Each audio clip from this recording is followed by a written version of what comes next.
Good evening, welcome to Yemen Today News. I am Abirali. As the world celebrates International Women's Day this year, progress on gender equality is under growing threat, especially in Yemen. UN officials warn that worsening humanitarian conditions and severe funding shortages are pushing millions of women and girls into hunger, violence, and a collapsing healthcare system. This report has more details.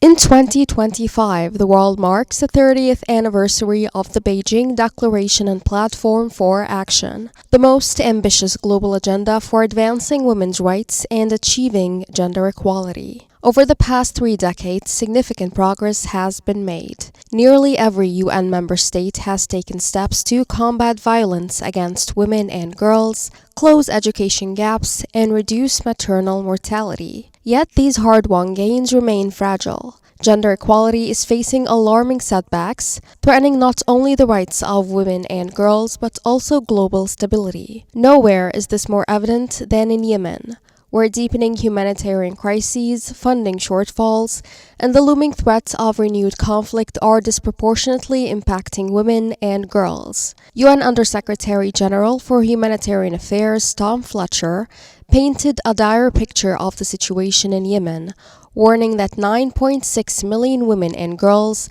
urgently need life-saving aid as they endure extreme hunger, violence, and a crumbling healthcare system. And now, severe funding cuts have been a body blow to our work to save lives. It is, of course, for individual countries to decide how to spend their money.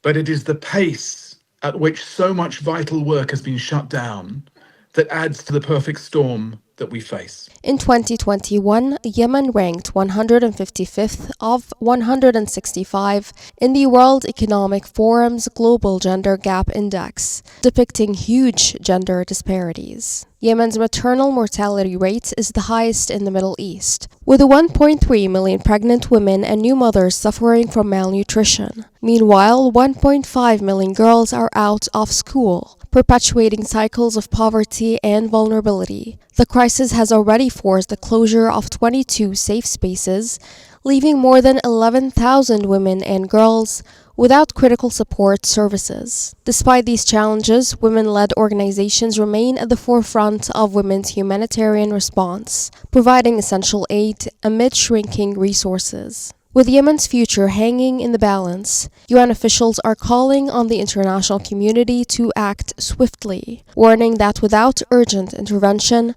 the situation will only deteriorate for the country's most vulnerable populations.